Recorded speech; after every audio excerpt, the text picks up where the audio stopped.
Students good morning. आज सभी का स्वागत है आज की क्लास में। हमारा लास्ट क्लास में हम लोग निखिलम नवचरम दशतः वाले सूत्र का मतलब कि उपयोग करते हुए घटाव के सवाल हमने लास्ट क्लास में किए थे। मैंने आपको बताया था कि अगली क्लास में हम उसके आगे के जो थोड़ी सी अंकों में जो मतलब कठिनाई वाले अंक जो होते हैं उसको हम हल करेंगे। तो आज हम है ना मतलब कि जो अंक बदल जाएंगे। पहले तो हमने क्या किया था, आप वो वीडियो अगर जाकर देखेंगे ना तो जैसे 40,000 और 30,000 सिर्फ जो 0 0 वाले सिंपल सिंपल से सवाल होते हैं वही हल किए थे। लेकिन आज की कक्षा में हम लोग आज की क्लास में ये जो नंबर डिजिट्स जो होते हैं डिफरेंट होते हैं उनको सॉल्व करना सीखेंगे। तो चलिए शुरू करते हैं। सबसे पहले इसमें हम बताया गया है कि 97 मल्टीप्लाई 98 को अगर करना है तो आधार संख्या सिखाई गई थी, है ना। तो इसका 97 कौन से आधार संख्या के करीब है? 100 के करीब है। तो ये 100 में इसमें क्या होगा? 100 से ये कम है। तो इसमें लिखा है इन संख्याओं का आधार 100 है। इसका आधार भी 100 है क्योंकि क्या होता है कि जोड़ने और मतलब कि जैसे इसमें सिर्फ तीन जोड़ने पड़ेंगे उसमें ही ये 100 आ जाएगा, और 98 में सिर्फ दो जोड़ने पड़ेंगे जिसमें ये 100 हो जाएगा। तो ये किस संख्या के करीब है? 100 के करीब है, इसलिए इसका आधार क्या लिया है हमने? 100 लिया है।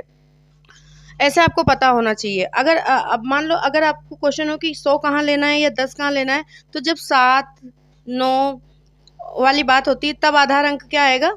तब आएगा आधार अंक 10 आएगा, क्योंकि फिर ये क्या हो किसके करीब होते हैं? 10 के करीब होते हैं। ये 100 के करीब है इसलिए इसका आधार जो होगा वो 100 होगा।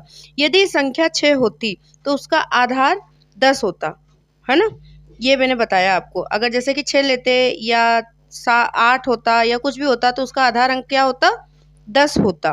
संख्या आधार 100 से कम है। इन संख्याओं का आधार जो है किस में से घटाएंगे? जो इसका आधार निकालने के लिए, मतलब आधार तो क्या है? 100 है, तो उसमें से कितना कम पड़ रहा है? तो जितना कम पड़ रहा है वो पता करने के लिए हम उस संख्या को 100 से घटा देंगे। तो 100 से जब 97 को घटाते हैं तो हमारे पास कितना आता है? 3 आता है। फिर उसके बाद 100 से देखिए 100 में से जब 98 को माइनस करते हैं तो क्या आता है? 2 मिलता है। तो घटाकर प्राप्त की संख्याएं आपस में गुणा कर देंगे।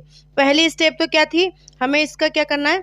आधार पता करना है। ये हमारी पहली स्टेप थी। तो हमें पता चल गया कि ये जो है 100 के करीब है, तो इसका आधार 100। दूसरी स्टेप क्या थी हमारी?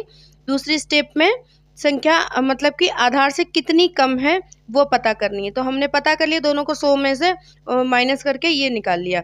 ये हमारी थी दूसरी स्टेप। तीसरी स्टेप में क्या करते हैं?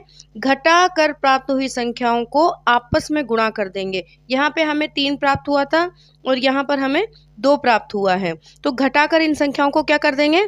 आपस में गुणा कर देंगे। 3 गुणा 2 कर देंगे तो कितना प्राप्त होगा हमें?